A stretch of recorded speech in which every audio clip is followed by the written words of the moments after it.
Let me just begin by introducing Newsreel Asia and what we do. So we are an independent news media platform dedicated to long-form narrative storytelling, a craft that we call cinematic journalism.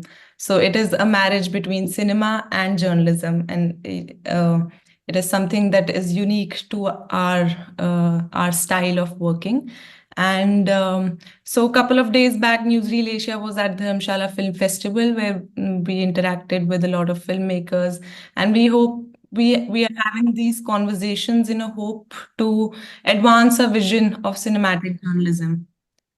Today we are joined by Arastu Zakia. For those of you who do not know him, Arastu is a self-taught filmmaker whose work has been recognized on prestigious platforms. His short film Riha was selected as at India's only Oscar qualifying festival, the Bangalore International Short Film Festival. It was also selected at Tasveer in Seattle, the world's only Oscar qualifying South Asian festival, and the Dharamshala Film Festival. Arastu has co-written a series that went on to be commissioned by SK Global and was slated to be directed by Hansal Mehta. Arastu's autobiographical feature Zakia was selected for the Rewrite Screenwriters Lab. And before transitioning into filmmaking, Arastu did his undergraduate in commerce and postgraduate in sociology and was a venture design fellow from Stanford. He has also founded a civic education NGO and was CEO of an edtech startup at India's largest education platform, Career 360. So that's a lot of things you have done over your, youthful years. So Arastu, since you're a self-taught filmmaker, I would, start by asking, what is it about films that appeal to you, and what drove you to pursue filmmaking? Since some of you have watched Riha, you know that the child in the film is based on me. And living that kind of life that I was leading, essentially, the television set was my only window into the outside world, right? So this is when I was growing up in the 90s, when all you basically saw was Dharma and Yash Raj and those kinds of films. And however unrealistic they may have been, which I later realized in life, at that time they were very optimistic. There was a certain innocence about them. There was a certain worldview which was extremely positive, which was, generally सब अच्छे होते हैं, villain भी अच्छे ही होते हैं, या end में अच्छे हो जाते हैं, and so on. And that is where, as a child, I sort of felt that there is an alternate way of life possible. And it used to give me my only window into the outside world. And somewhere during those childhood formative years, I think that is where the seeds for this got planted. And I would keep telling my friends and family, कि एक दिन मैं film बनाऊंगा, एक दिन मैं film बनाऊंगा. And then, I mean, it's hard to shift lock, stock, and barrel to pursuing filmmaking as a career. So I did lots of other things. And I think it was when I was 30 that it just felt that if not now, then never. And I sort of put everything I had in a vehicle and I drove down to Bombay. And that is when I started doing things after shifting to Bombay. This was not something which was planned कि backup बना के जाएंगे और ये सब नहीं, कुछ भी नहीं था. By then in life I had understood the importance of being in an ecosystem, and so I wanted to be in this ecosystem and then start my journey, and that's how it happened. Okay. And I mean, how did this relationship evolve over time? How did how did you enter the world of filmmaking, in the city of Bombay? How did you progress further? Hmm. I think everyone here has such variable, such different journeys. There are barely any overlaps, and because it is simply such an unpredictable, chaotic, disorganized sector that you throw a stone ahead and you hope it lands at the right place. That's pretty much it. It's you can't see anything in front of you. It's all foggy, or in the case of Delhi, smoggy, and you don't really see much, and you just hope that you'll find something. And that is what happened when I moved here. I essentially had a few ideas, starting with that of my own childhood, and then there were some other ideas, and I was like, okay, लोगों से मिलूंगा और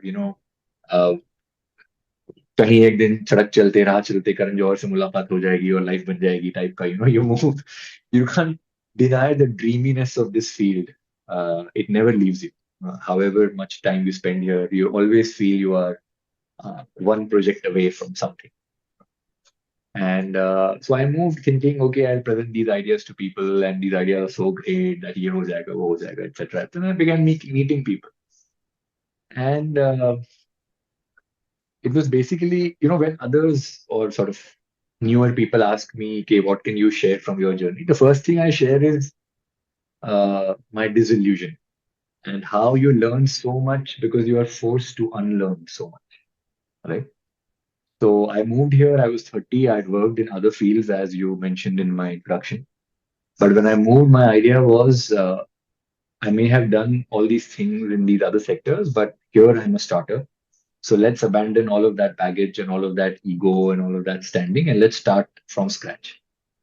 And I did, I basically made myself available for every single assignment that was out there related to filmmaking.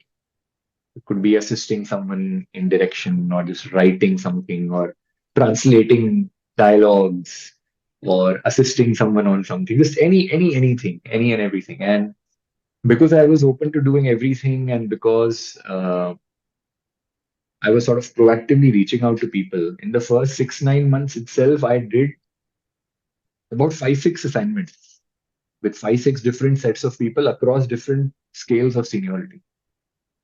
And I very quickly realized that there's nothing to learn.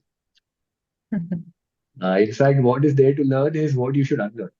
Uh, and I have lots of different theories on this where you might get a slightly unique perspective because not many people have worked extensively in other fields and then moved, and I've done that. And I feel this is the single most disorganized sector that at least I've been a part of out of the 4 sectors that I've been in. And it is very unique because this is not a sector where we're talking about street vendors or Angadiya couriers. So we're talking of a very glamorous, very expensive, very informally structured sector. But in terms of formal technical terms, it is just so disorganized. And that is almost by design, it is almost systemic. Therefore, I realized that, okay, I may not know things about this field, but learnings are field agnostic. Wisdom does not change just when you change a field. And so I realized that I'm very quickly able to identify that there's not much to learn here, the way these people are working, or the time they are wasting, or the things they are demanding, or the toxic work environments, or the unpredictability just because of human dynamics. These are not things that I would want to learn. So I would much rather just focus on what I came here to do and then put my best foot forward. And so in February 2020, I left all those projects and I sat to write my own feature film, which at the time would have been the first feature film. I didn't know that a month later the world was going to change. And when the lockdown and everything happened, I thought, oh, great, chalo, as it is, I was struggling to be because I'd always worked in workspaces and with colleagues, and there was always some momentum. But I think the hardest part about filmmaking, especially if you also write, is the loneliness of it. I really can't describe how hard that is to navigate. And this is in a world where, we need sort of 5 second boosts to our attention span and uh, the overall system. In that world, you're being asked to sort of retreat to a cave for a year and, like Albus Dumbledore in Harry Potter, draw your wand out and extract an entire world from imagination and memory and put it out there, to become a world that people can come and walk in and assassinate and analyze and dissect and criticize and blah, blah, blah, blah. So I thought, okay, अब lockdown हो गया है तो forcibly हम सब घर पे ही बैठे हैं, option क्या है, so that will be good. But I think as all of us realized, it was not that easy. Uh, Having to stay at home involuntarily is not the same as having to do so voluntarily.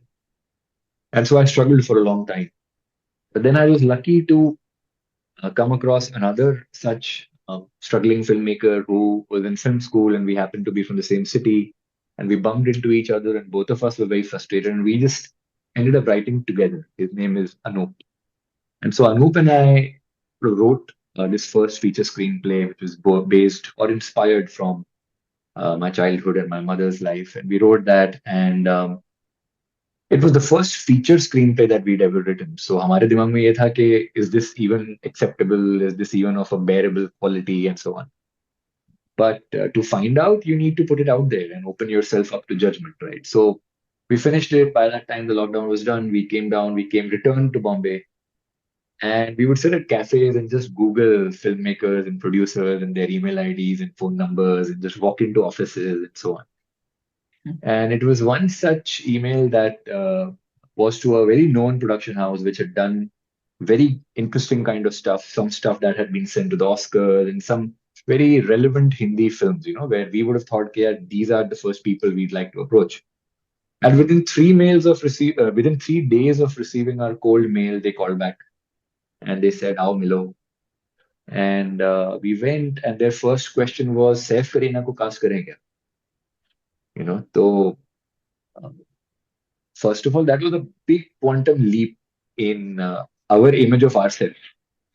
कि अच्छा ऐसा तो नहीं है कि बहुत ही unbearable screen पे लिखा है स्क्रीन पे तो ठीक ही है कि if we are discussing casting तो but then of course eventually we realized कि यहाँ पे लोग ऐसी बातें करते हैं There's lots of talk all the time. So eventually that did get made because of the same socio-political climate that we find ourselves in. I often joke with my buddies here that the world is BC and AD, but the film world is BT and AT, which is before Tandav and after Tandav. And this was in an AT world, so everything had changed for us. But uh, you know, several wise old people and sort of religions and spiritual people have this wisdom, which is that uh, sort of काम किए जाओ फल की sort of expectation मत रखो किस्म का कुछ है पर in the film world, I don't think it is as prominent as it is, in any other field as it is in the film world. Because here, what I see time and again is if you do some good work, you may not get what you expect. You may not get it when you expect. But if what you've done is good, you will get something at some time. Hmm. And that is what essentially happened. The film didn't get made right then. In fact, contract had been sent to us, and 6 months sat on the contract, and then these days decisions in the film industry are taken by very junior lawyers and not creative producers. So eventually that trailed off, but the script got selected at a lab. There it got a lot of appreciation. The mentor with whom I was paired had just directed a series which had come out on Sony Live. So he said that maybe this works better as a series, and then it got converted into a series. Once again, producers came on board. Once again, there were legal issues and it got amended. But then out of frustration, I made the short film myself. So Riha came out as a result of frustration, where you feel कि जो भी हमारे हाथ में था हमने तो कर लिया. Now what are we waiting for? But that's how this field is. And so I felt, okay, the one thing that is in my hand is a short film because those resources maybe I can manage. And so I made it. Then that short film started getting noticed at festivals. Uh, the mentor from the same lab got me another film with a major Bollywood star, and that was a commission project. So that also happened. And now, cut to 4 years later, we are sitting in a place where I've been selected in a fellowship where that same script is has become officially the first script that will be pitched by this fellowship in the film industry. You know, so uh, as I said, was it what I expected and when I expected? No, but it got me lots of different things, and I think the honesty in that script showed in the series cut script. It showed in the short film. The short film is not a perfect short film, but I think the honesty will show. The personal nature of the emotions will show, and that is what has resonated with people always. And that has been the journey essentially. It has been attempts at learning which sort of backfired and became very quick unlearning, and then that one feature script which brought everything in. Right, right. And as you said, I would want to talk more about the space of short film. There are, uh, what do you think? What purpose do they serve, and how do you approach a short film differently from, long form documentaries or feature films and other forms of cinema? What do you think short films have to offer and uniquely impactful about short films? Right. So, Jyoti, I think a short film is essentially the new CV in the film industry. You know, earlier, if you wanted to become a filmmaker, you would either go to a film school or you would join someone as a fourth assistant director, then go to a third AD, then second AD, then first AD, then a director's assistant. And in the 6, 7 years you've spent, you'd hope that you've networked enough, you've developed scripts of your own, and can now get something approved for you to direct. But I think since mobile phones became mainstream, since digicams became cheaper, short films became something, and since modes of distribution like YouTube, etc., became accessible, I think short films became the new CV, where if you feel you have it in you to make a feature length film, then go and make a short length film as a trailer of what you can do if you get more resources and more time, more crew. Um, to move to your second question, I think the one mistake everyone who makes a short film the first time, including myself, the one mistake we make before we make our first short film is that we think, yeah, short film is it's a shorter feature film. तो हम तो हमेशा से 120 minute की 180 minute की film देखते आए हैं और हम वो बना भी सकते हैं, हमें लग रहा है। तो वही चीज 10 मिनट में बनानी है या 20 मिनट में बनानी है या 30 मिनट में बनानी है। But as most real creators out there know much more than we do, a 30-second film is not the same as a 2 hour film. And that is a film, a 30-second film. It has a beginning, it has a middle, it has an end. It needs to attract people. It has dialogue, cinematography, colors, production design, direction, script writing, every single thing. Same with a short film. That for people like me who were trying to get feature films made and then were forced to sort of put out a short film first, we think that we'll just extract a segment from our feature film and turn that into a short, which is also what happened with Riha.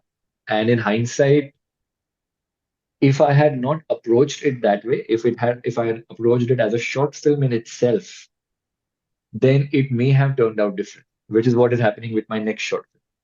That this next short film, yes, there is a larger feature film idea, but this is a more complete in isolation film also. So this is something that we don't realize till we make our first short. Because let's be honest, how many people who've made feature films go back to making short films by choice? Right? Very, very few. You can count them on your fingers.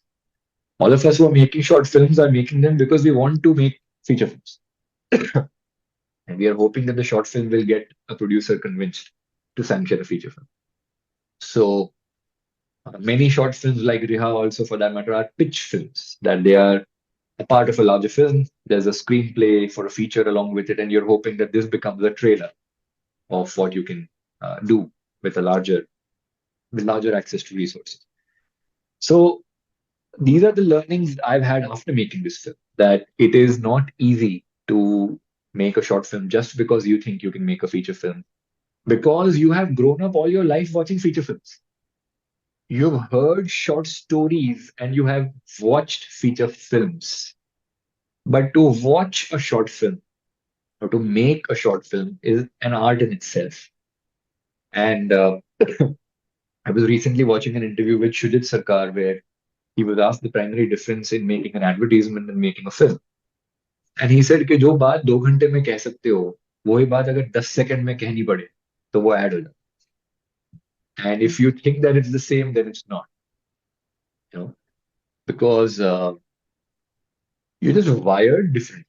You're wired to, these days, increasingly newer filmmakers are wired to do their exposition so subtly, over 10 scenes, over 1 hour. Emotion feel ही नहीं होना चाहिए. There's almost like an aversion to emotion. And here you need to make, you know, The viewer introduce the viewer to your world, do the exposition of your information, introduce the conflict, resolve the conflict, do everything in 5 minutes, 10 minutes, 15 minutes, 20 minutes. Right? And it's something that we have no precedent for. There's no education for it. There are no courses for it. You have not seen it while growing up. So you learn on the job. And Mm. that's what has happened with me, and I assume most first time short filmmakers. Yeah.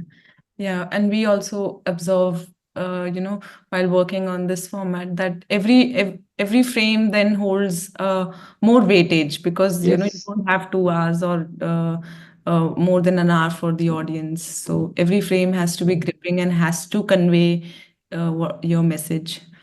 Yeah, So you don't have screen time for the audience and you don't have money in your pocket. yes, So man, each penny has to be spent so wisely right, right, that I think it's great education because you learn to be so judicious with your uh, planning and with your execution that it always helps. I mean, I don't like you know people who use their own money very judiciously but spend other people's money as if you don't need to be judicious. And that feeling of achieving more with less is very important. And I think great creativity comes out when you are constrained. So that should ideally always spill over to your feature films. right, right. So before moving on to, watching the trailer of your film and just talking specifically about the film Riha, I would just like you to, identify 3 areas where you think filmmakers need to work, in order to elevate their craft. They need to Mm. focus more on these areas, like just 3 things if you can put in perspective very quick. I think first and foremost is endurance. There's truly nothing else which is as important. You may not be the most talented person in the room. You may not be the most networked person in the room. But if you can endure, uh, you will develop the craft eventually. You will meet the people eventually. And you will get versions of what you want, not when you want, but versions of what you want. But in today's day and age, endurance is so underrated that till you've had to experience it, and especially in this industry where no colleagues, no workspace, no routine, everything is conspiring to sort of damage your mental health, your financial health, a city that is so expensive to live in, uh, an era where attention span is in such a deficit, and so on. The endurance that is needed is so extremely hard. And that is the absolute key factor. I've seen people who are very talented, but not able to continue enduring. And that is the absolute key. Second, I would say is it's slightly hard to explain, but when you join another field, let's talk about yours, maybe journalism, and you start as a journalist, and let's say you don't have the basic concepts of life figured out, or basic concepts of professionalism or integrity figured out. And so you sort of try, but then you struggle. Your colleagues give you feedback, and your uh, people who are your leaders give you feedback. And then you see, you read, or you meet, and you watch people who are doing well. You learn from them. They set a precedent for you. You have feedback mechanisms and loops to gradually try and improve behavior or improve integrity, improve your attitude. Not that everyone becomes great as they go toward the top. Many aren't, but at least there are lots of checks and balances in place, systemic checks and balances. In the film industry, in my observation, the higher up you are, the more problematic you are.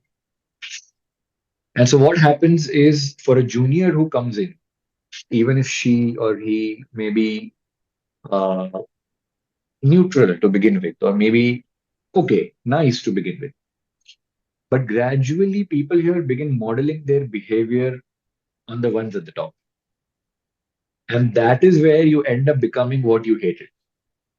You know, so to resist, to endure and still maintain your USP or your integrity or your attitude, Uh, you can call that an extension of endurance, but it is still separate.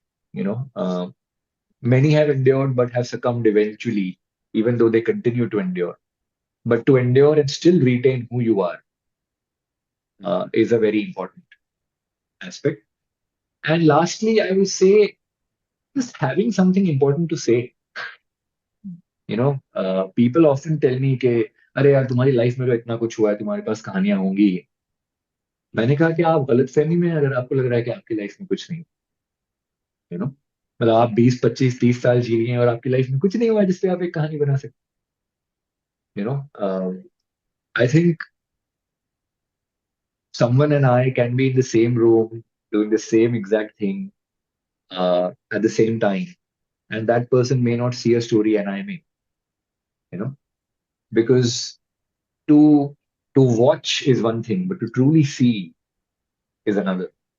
And I see stories jumping out of me everywhere. I was recently at a wedding and I was like, यार एक film हो सकती है जो शादी के अंदर ही शुरू हो और शादी में ही खत्म, और उसमें कितनी सारी चीजें हो सकती हैं.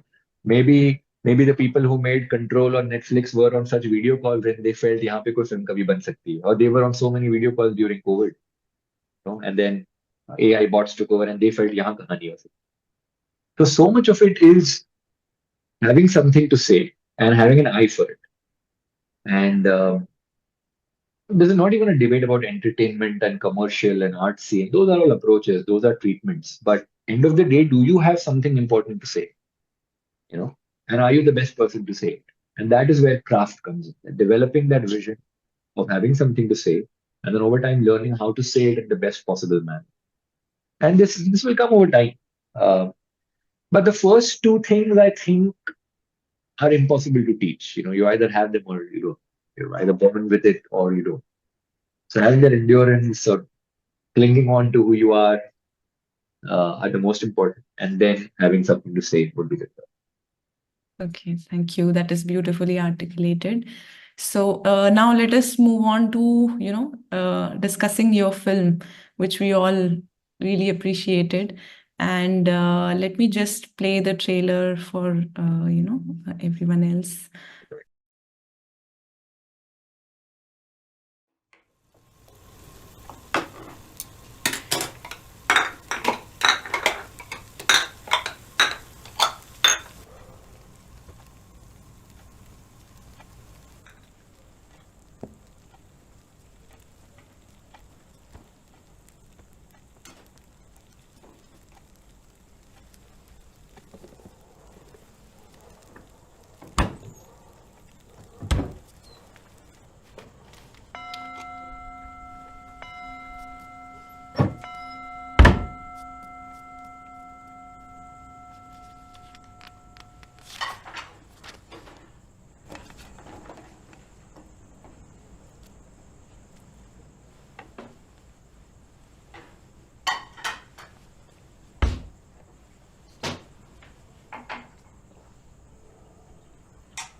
We were really struck by the screenplay. It's a very gripping film. You don't lose the audience for even a minute. It doesn't deviate out of the character's narrative arc, and every frame has been used to tell a story.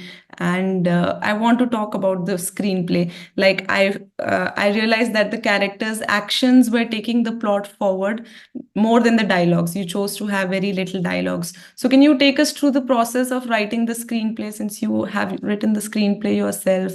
How Yeah. did you craft it so beautifully?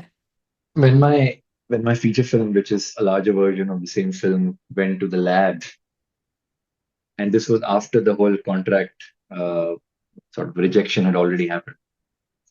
The person I was paired with said one line. He said, "अरस्तु पता है तुम बहुत lucky हो कि तुम्हारी film पहली बार में नहीं बन गई, क्योंकि अब ये इतनी बेहतर होती चली जाएगी ना, हर साल ये और इतनी बेहतर होगी." And I think that is what happened with Riha.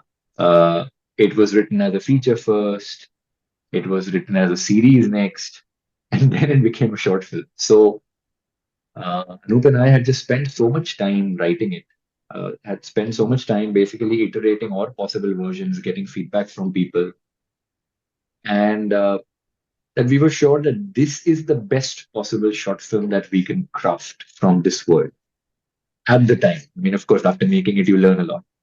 But at the time, we felt that was the best. And we were lucky to have benefited from so many rounds of refinement. And talking specifically about the style of writing, or when you said the sort of efficiency of screen time and very judicious use of dialogue. Um, Talking about the screen time, that is my preference as a viewer. I honestly have had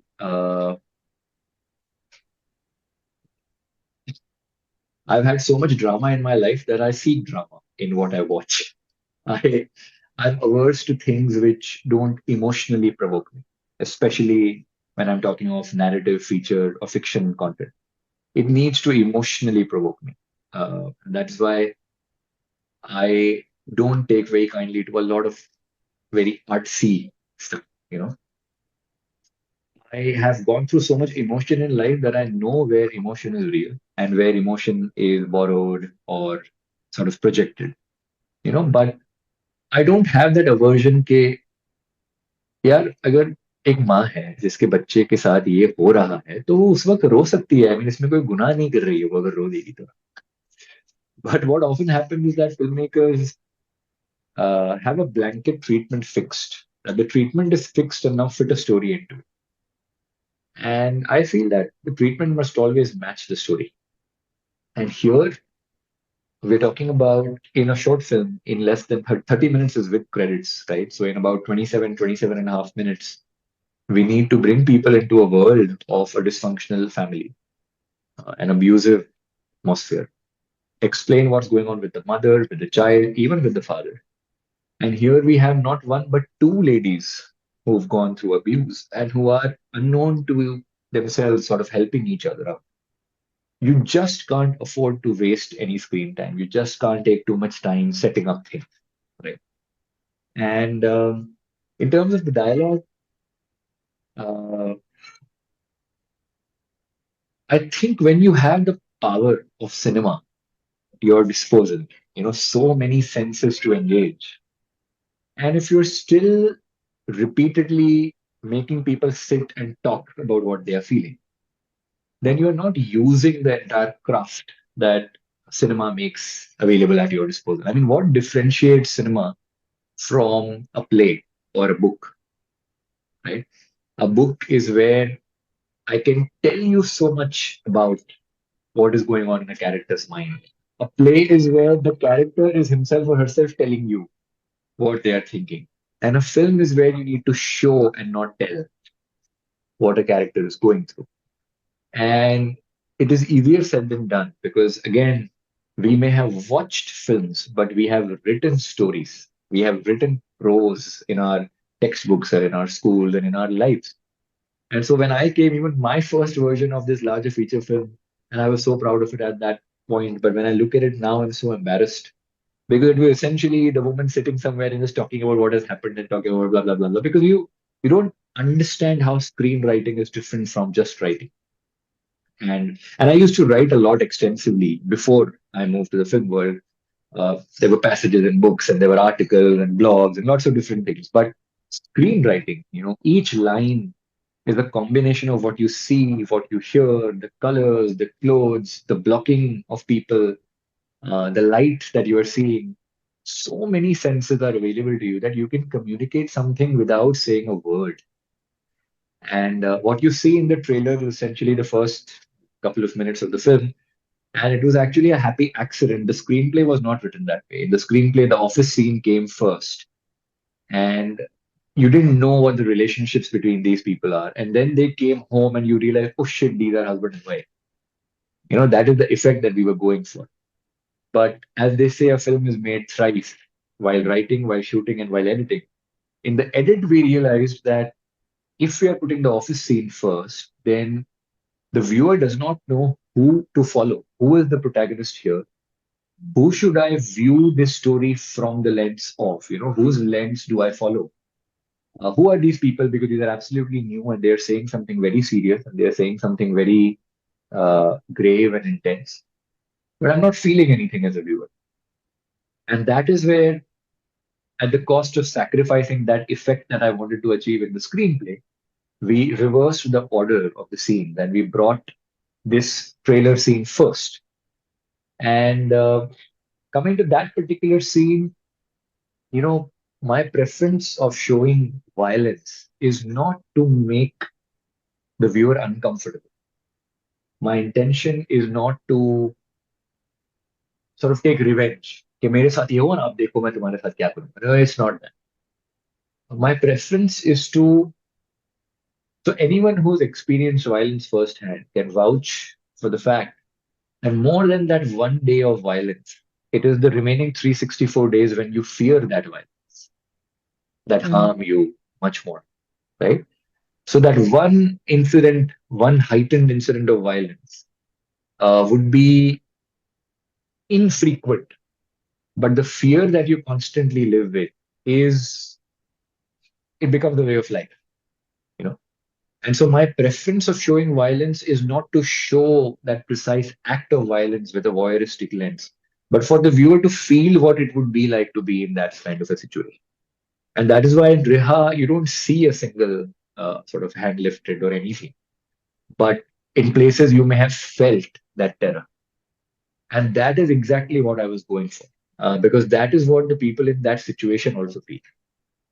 So when you have the entire craft of cinema available to you, you can actually make someone feel what the characters there are feeling without having to articulate it. And that is where different people will receive it differently, and that is fine. Uh, so that is where in this film, the judicious use of screen time and dialogue came in.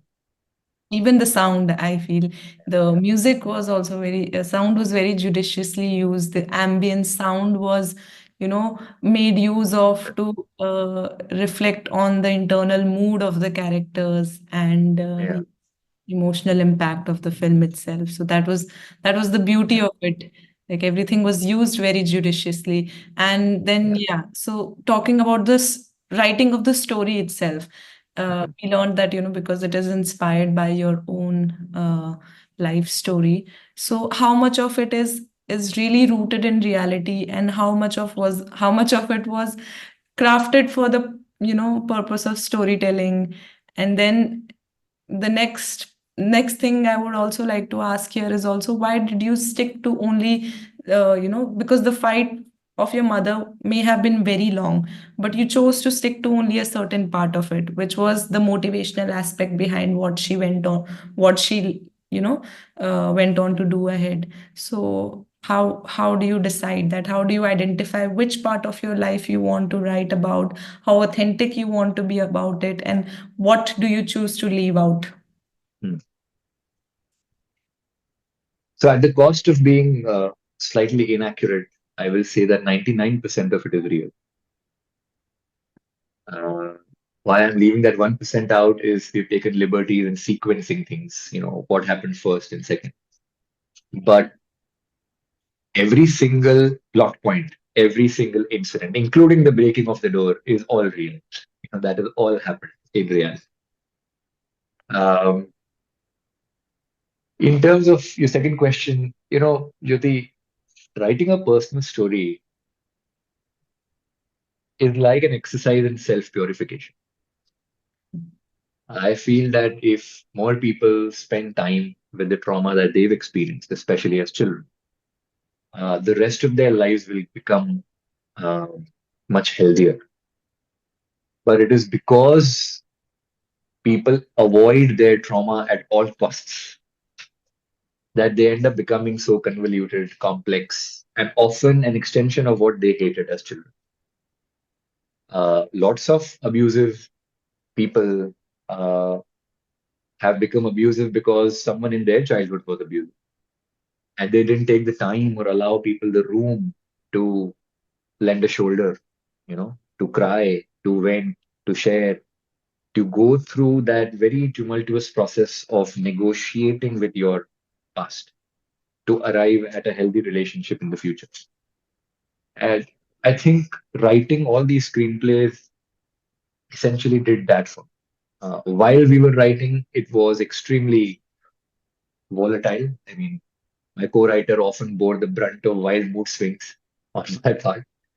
But I mean, how many people really sit and go through traumatic parts of their lives day by day by day, moment by moment by moment, and not only to vent, but to actually understand and analyze. And you want to try to make something nuanced. So you don't want to paint it as black and white. You want to try and understand why the perpetrator was the way they were. Why could they have done XYZ thing?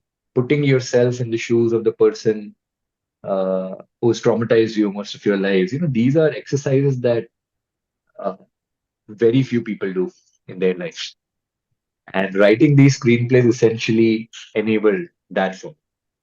So our problem in writing this or the other stories were not really what to include, but what to exclude.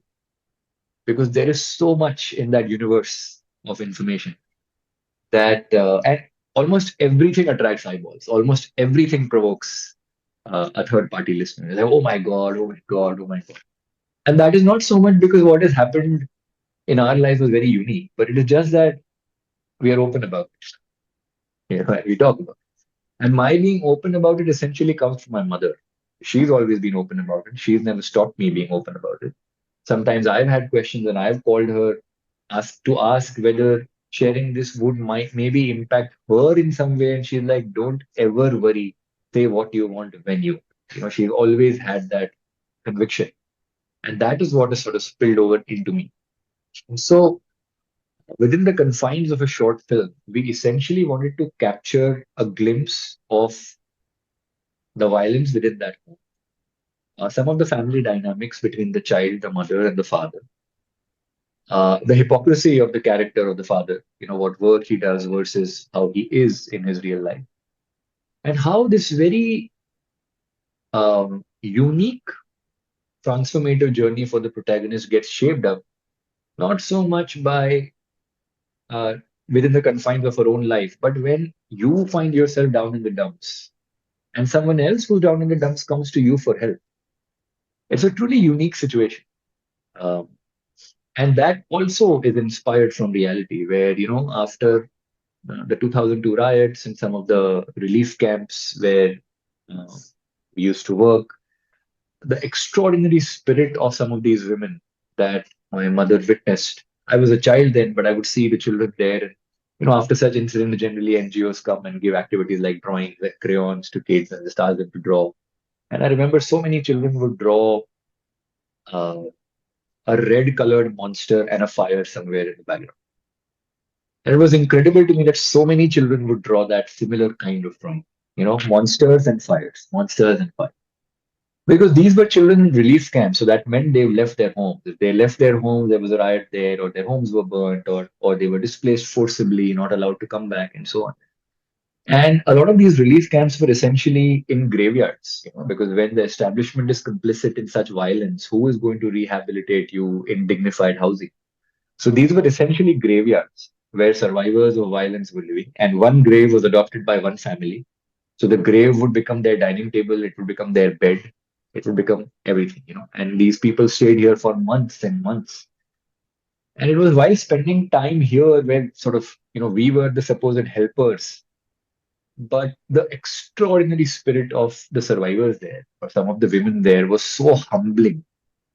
It was so my mother still says, and she said this publicly in other interviews, that she felt ashamed of herself, for not being able to address her situation when these were women who'd virtually lost everything and still had that belief and still had that spirit for justice, that spirit for freedom, that spirit and that belief in India and the Indian constitution. You know, that dialogue is real. वो बड़ी वाली court है वहां क्यों नहीं जा सकती? That is a real dialogue. You know, those meetings with lawyers are real. The getting the door broken down is real. All of that is real. मेरे नबी मेरे साथ ऐसा कभी नहीं कर सकते are real lines because there were these middlemen of religion coming and saying, for example, to a woman who's lost her husband and lost her home, that okay, if you want a new home from our relief fund, then get remarried or take it in the name of another male relative because a home cannot be given to a woman. You know, and you had these women saying things lines like मेरे नबी मेरे साथ ऐसा नहीं करे आप मुझे मत बताओ कि वो ऐसा कुछ कहे. You know, there was it was almost a personal spiritual relationship between God and the woman. And they always said कि आप कोई मदद नहीं कर रहे हो, आप एहसान नहीं कर रहे, you know, हमें इंसाफ चाहिए और अगर आप खैरात बांट रहे हो तो हमें मत दीजिए कोई बात. So these are Yeah. all real lines. These are all real sentiments. And when you find yourself in such a situation, you have gone through this life-threatening event, you know, that has affected the entire state, and now you find yourself with such women. There are very few such instances in life that can be as transformative.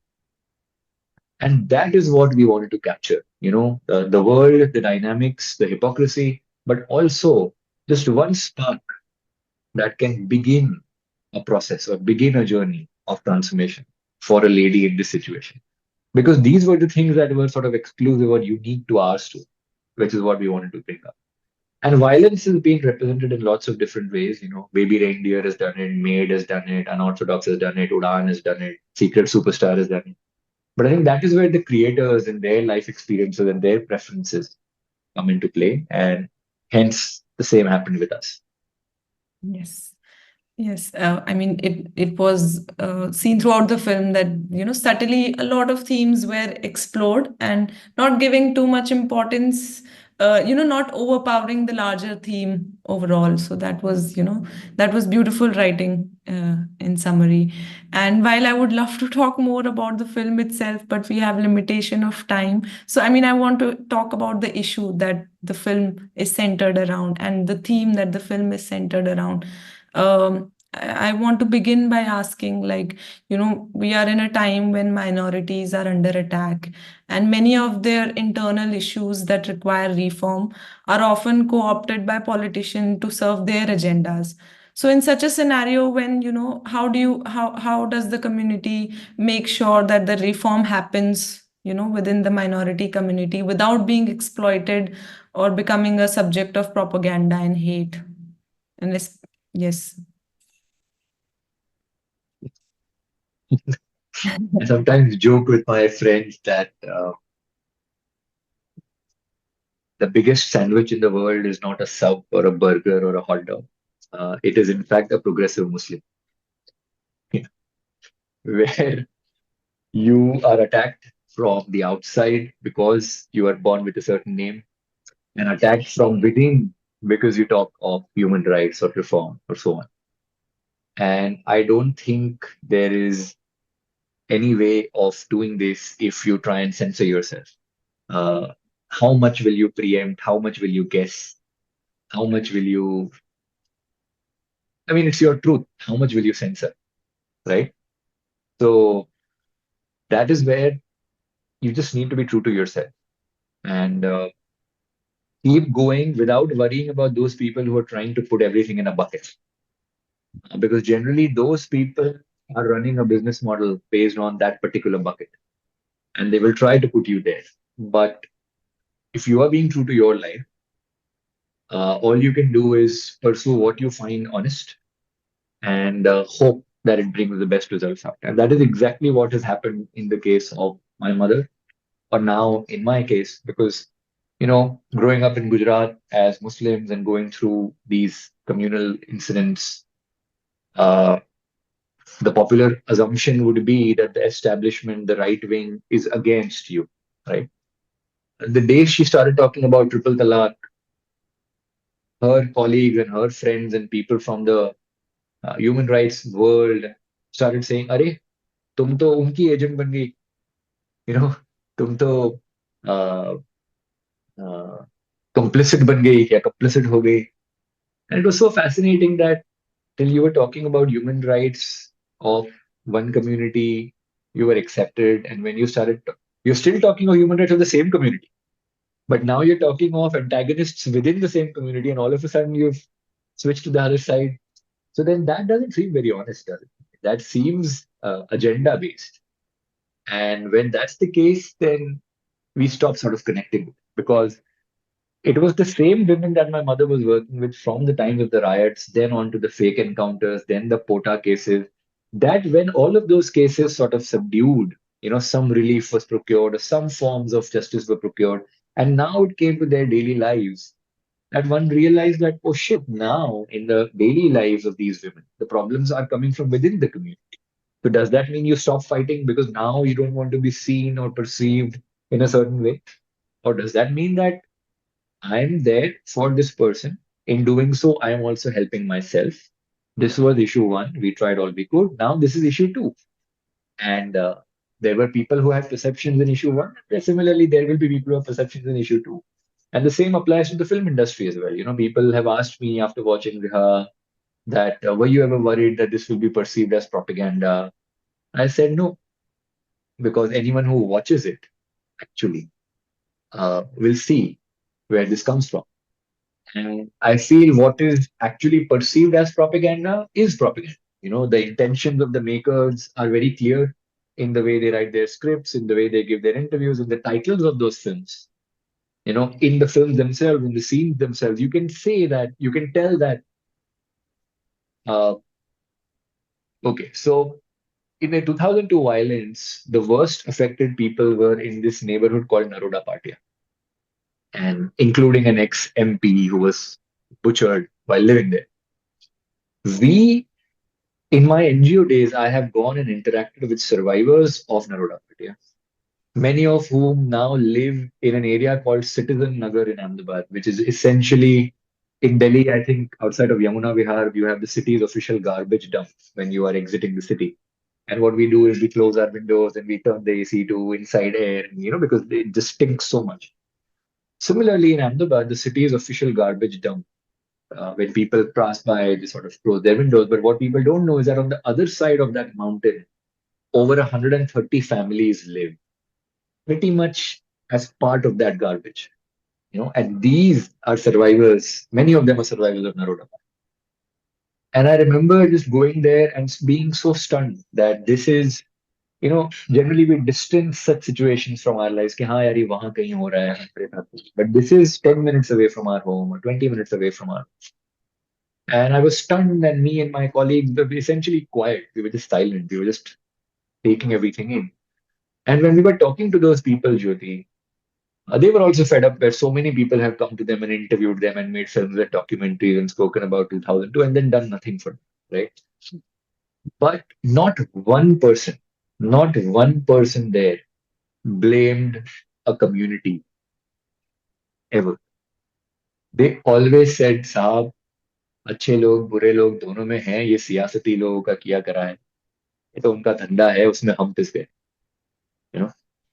And I found that so humbling, that people who've experienced the worst form of loss and pain actually become devoid of hate because they saw what hate brought upon them, Yes. you know.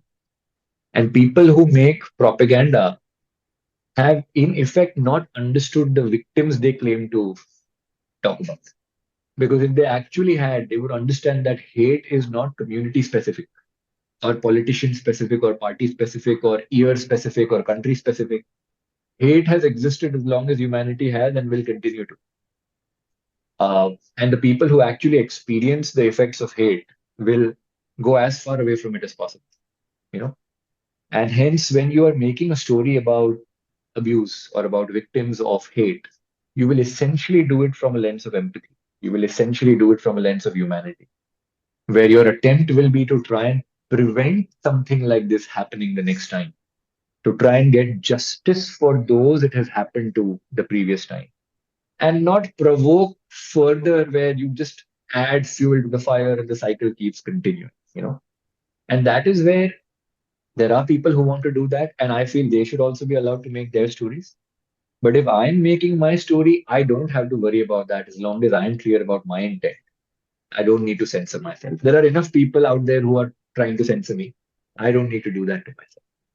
Yes, that's beautiful. Again, very powerful. I mean, I remember listening to an interview of Arfa Khan, a journalist for Wire. She says that the victimization of Muslim women is again used to vilify Muslim men. So, I mean, that's how the cycle goes on. Okay, I mean, I have a lot of questions, but I would now, go ahead and open the floor for others to ask their questions. So please come forward, anyone who wants to ask Arastu about, film and his journey. Please go ahead. Okay, hi, Arastu. Great listening to you. So I just wanted to ask you, when you see yourself as a filmmaker, what is more important to you? Is it the process of filmmaking itself, or filmmaking or films themselves? Or do you see it as a vehicle to say what you really want to say, and you have a lot to say, and you perhaps also have some sort of change in mind? You want to explain something to people so that there will be some sort of an impact.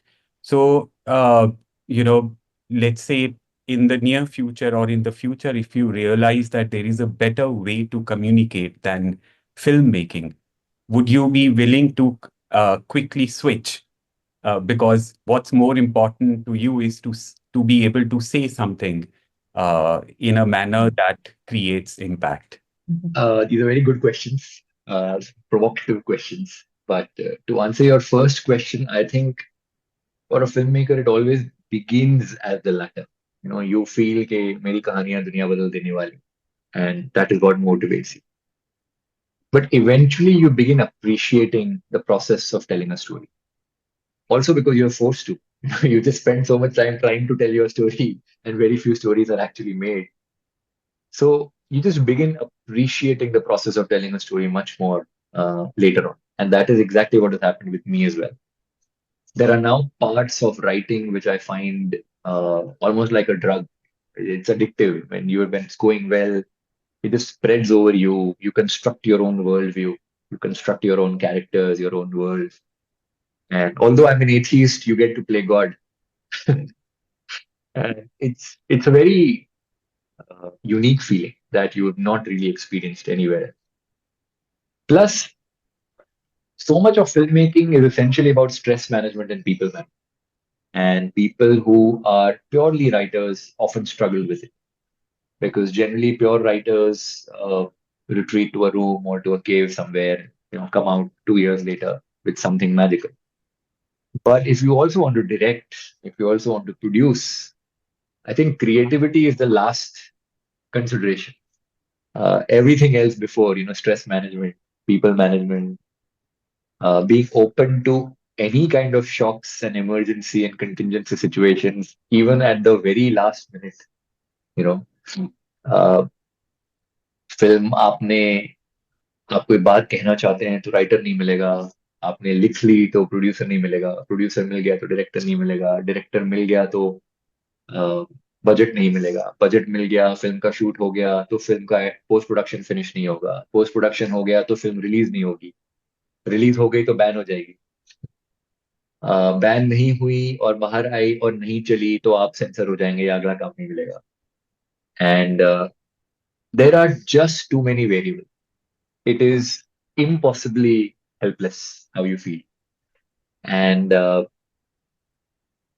you're essentially forced to begin appreciating the craft of telling stories more. And as Anurag Kashyap says that I make a film, I release it, next day I move to my next. And I am a baby compared to Anurag Kashyap's seniority, but I am already beginning to appreciate that philosophy because there truly is nothing in your control. That's one. As for your second latter part of your question, Vishal, We are historically wired to view our lives using the language of occupations.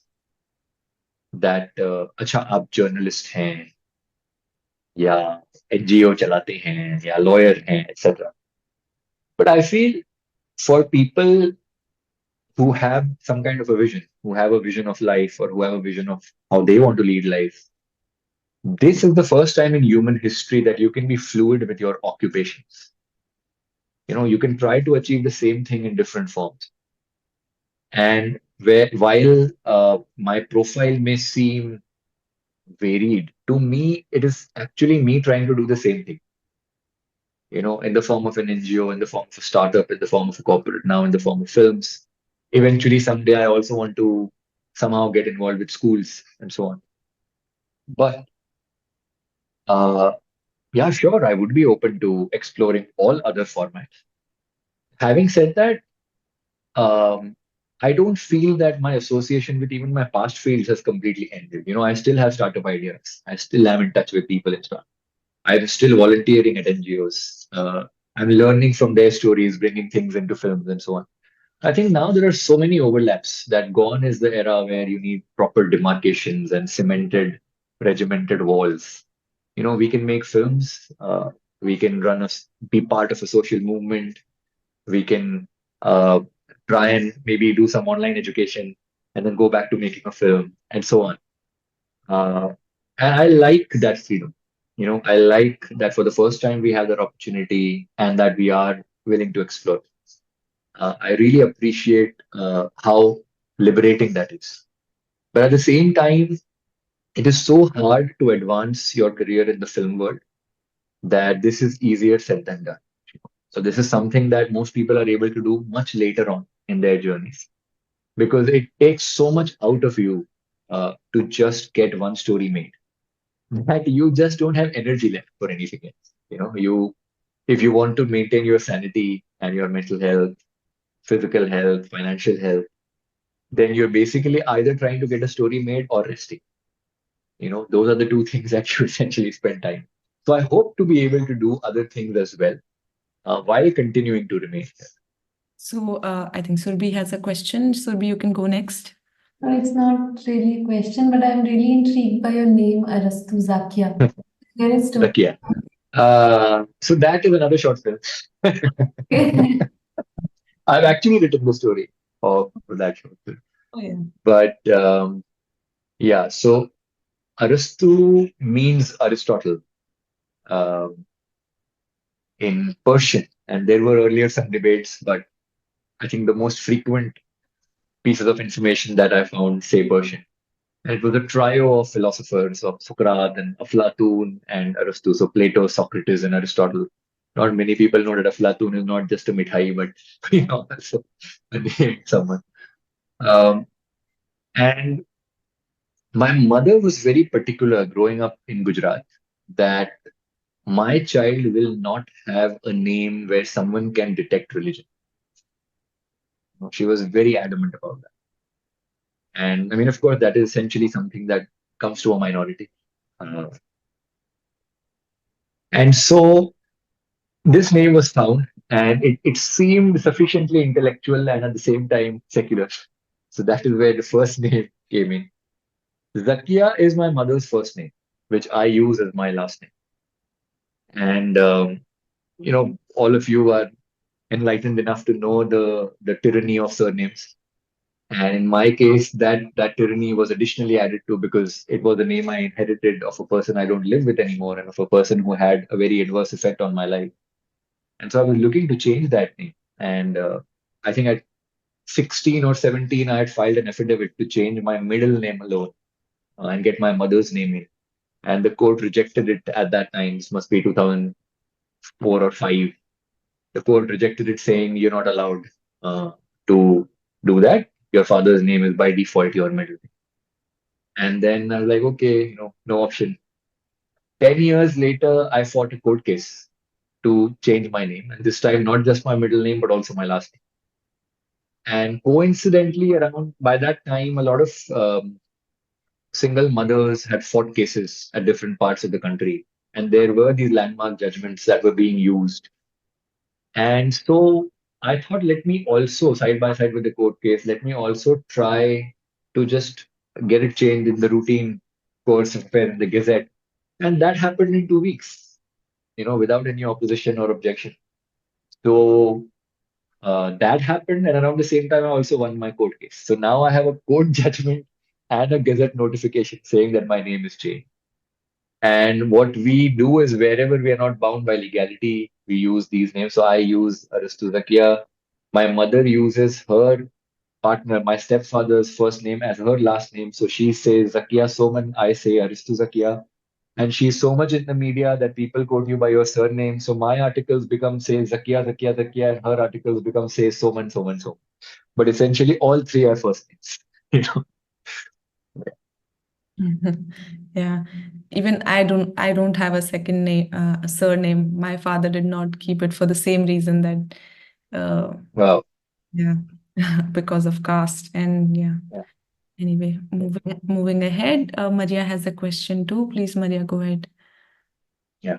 My question was how is it when you were seeing that there was a baby version or a younger version of you who was playing these different sequences, though you wrote it and I'm pretty sure you visualized it. But how was it when you saw this kid act those sequences, and when was it when you how was it when you sat for the first cut and finally on the big screen? How was that feeling? Uh, I think my most emotional part of making this film was showing it to my mother the first time. And the second most emotional was working with that actor, the child actor. And he's such a delightful boy. His name is Ahar. And he and his mother are so wonderful. Uh, it was so interesting, Maria, because he is a very happy child. He's a very spirited, energetic, bubbly child.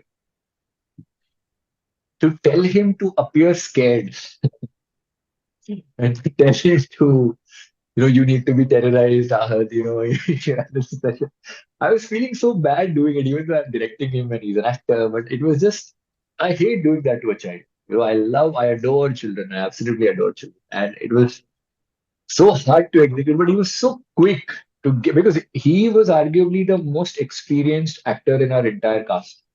By then he'd done some 26 ads and he'd done an ad with Ranbir Kapoor and a film with Ajay Devgan and what all. He'd done so much and he was just so good as an actor. And I feel he's going to go a long, long way. Um, so that was definitely hard. And interestingly, to add something to that, I've later in life had dreams. And dreams tell a lot about us, but I've had dreams where I have entered the room exactly the way it is shown in the film. I've entered the room and the child is sitting on the table, but the child is me. I've had dreams, and the audio visual formation of those dreams happened while shooting that film. That is where I got the contours of that dream. But when I saw it on the first cut, you know, uh, there's a film teacher and a filmmaker named Satyanshu Singh, and he'd watched my film. And I had told him, "Okay, yeah, I know there are specific issues," but and he stopped me right there. He said, "Just stop, just shut up." And he said, "Don't spoil my relationship with your film. I have an independent relationship." And I could then sort of articulate that once, however personal something may be, but once you put a piece of art out in the world, it belongs to everyone. It's no longer just yours. And everyone has their own derivations and their own interpretation. And on an edit table, you watch your film so many times, Maria, that it stops being you. And you hate it so much on an edit table that you don't even want it to be you, but it just stops being you.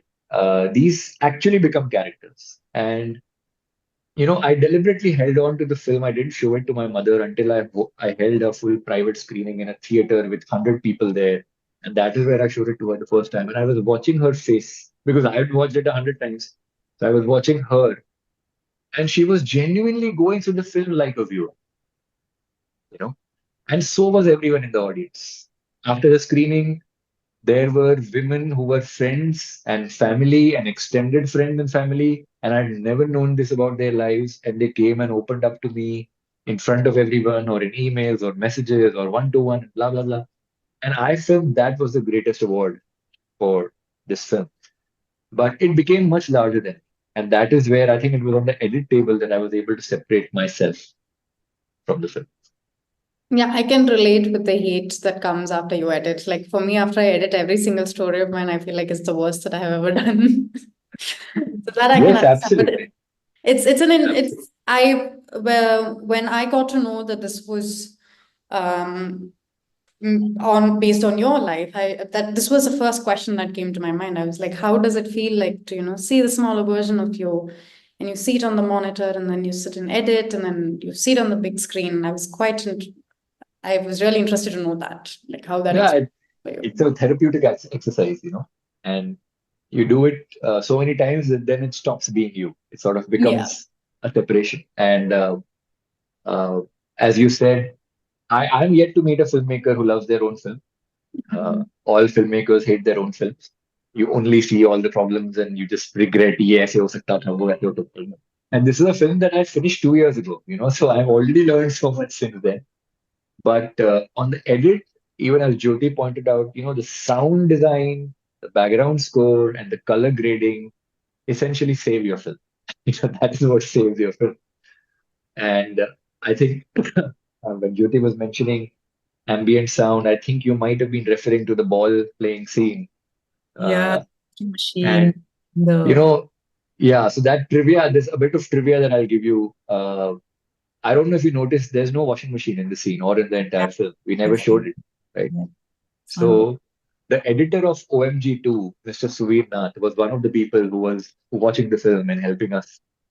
And he just said, so I was trying some specific music tracks over there, and he was just saying, hey, कुछ patch work कर सकते हो क्या, एक washing machine का shot ले लो, एक insert जो थोड़ा पहले डाल दो और फिर उसकी आवाज। और मैंने बोला, सुमित भाई, short film, self produced, the crew has disbanded months ago.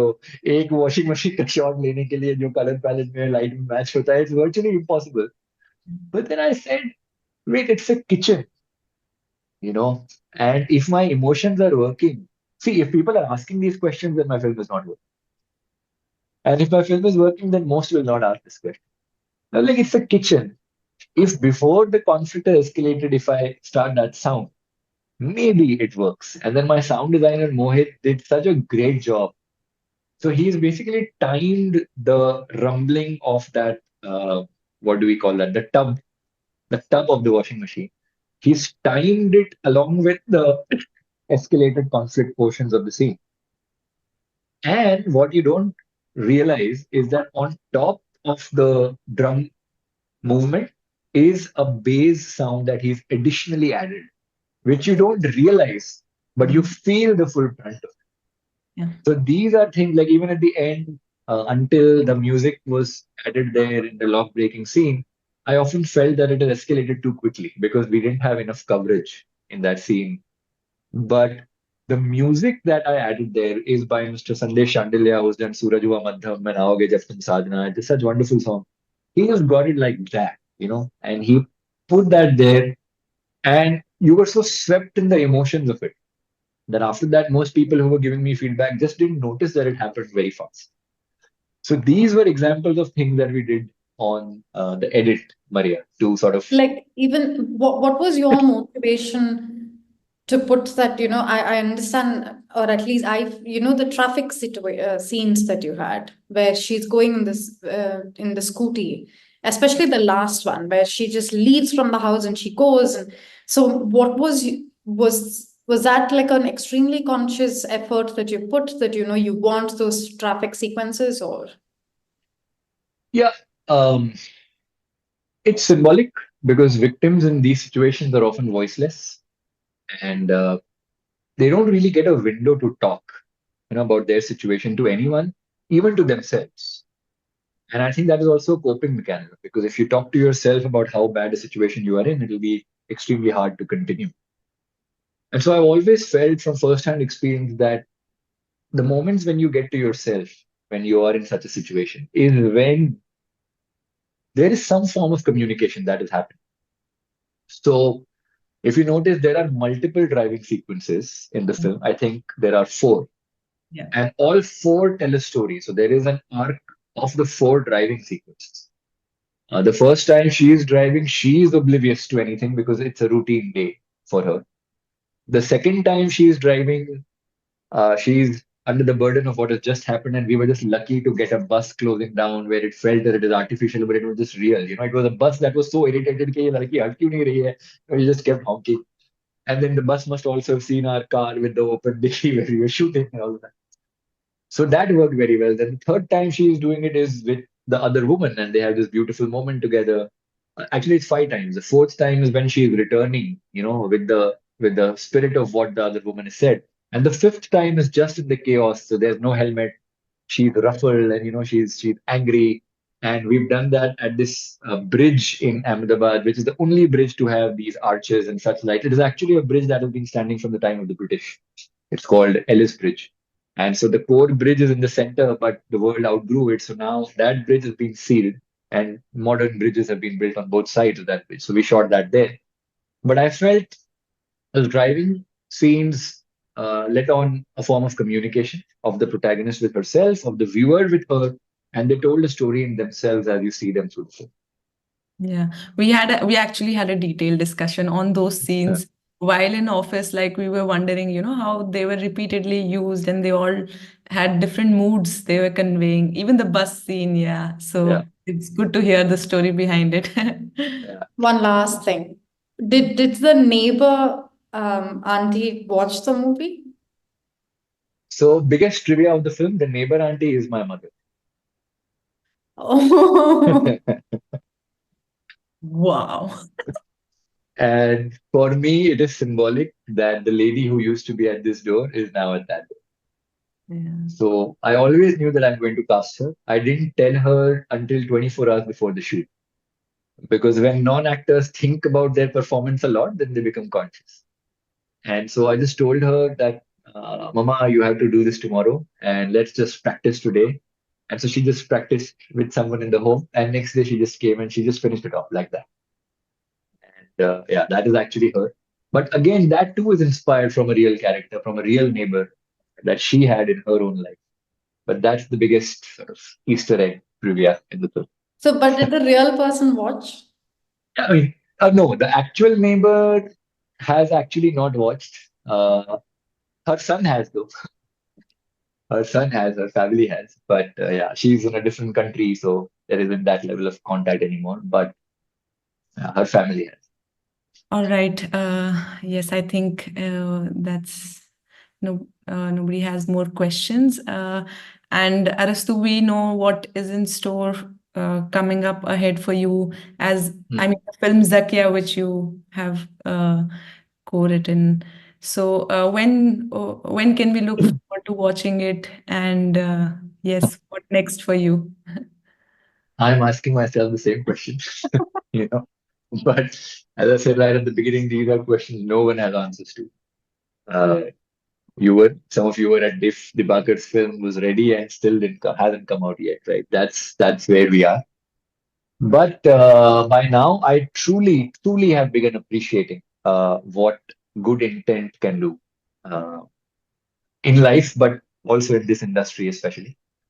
And we are sort of refining that script because it was finished about 4 years ago. It was the first featured screenplay. We are refining it and we are taking it back to people yet again, this time through a better platform, uh, someone who's more entrenched, someone who has access. Because in all fairness, it has just gotten an audience from one or two producers, you know, because it is so hard to even get someone to read a script until you have proper relationships and proper access. So now it will go to people, and now it also has Riha to support it. And I have never doubted the fact that it will get made. If nothing, then I'll make it myself someday. You know, it is a question of when, and that is not at the moment in my control. But I'm fairly positive of the relationships it will create, even if it is not made right. Right. So that's about Zakia. And yeah, other things. There is a commission film I've written for a big superstar, which is again going through some of its own issues and is right now on hold. But hopefully that also happens. I am making my next short film, which I was supposed to shoot actually already. It was supposed to have finished, but there are some issues. But again, that is a film I got from someone who watched and liked Riha. So these are the kind of examples of things that happen if you do things well. So that is a basketball sports drama focused on the relationship between a coach and a player, not too dissimilar from Riha. And yeah, there are one, two other films which even I'm not sure about, but let's see how it goes. So essentially, it's like Anurag Kashyap said, right? You need to keep yourself busy, you need to keep trying, you need to keep jumping and hope for the best. Yeah, exactly.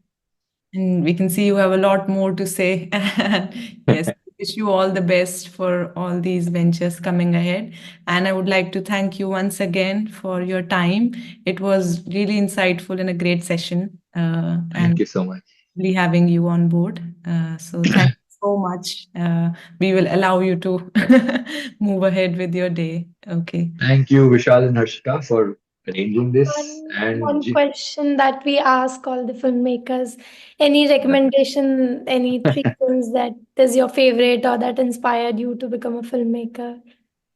Any three films? Acha. Yeah, first of all, though, I don't believe in that question of what inspired me to become a filmmaker or what changed my life, because no 3 hours change lives, or no 3 hours inspire you to do anything. But yeah, I think my favorite Indian subcontinent film in the last decade is Joyland. And it is a film that not many have watched because it is not released in Indian theater, but I think it is on movie. Yes. And I was just in awe of that film. And I had deliberately not watched it a second time to not spoil my relationship with it the first time. That is one that I really recommend to people. Uh, there is a film which is a classic, but not many people in the present day have watched it. 2001: A Space Odyssey is a film that I recommend, which is actually, if I'm correct, it was made in 1969. It is titled 2001: A Space Odyssey, but and it is not an easy watch. It can drag in long portions, but just for the sheer inspiration of what one can achieve in cinema, even in 1969, uh, if you watch it, you will see how many films you love in today's era have actually just lifted scenes from it. Like the first scene of Barbie was an homage to 2001: A Space Odyssey.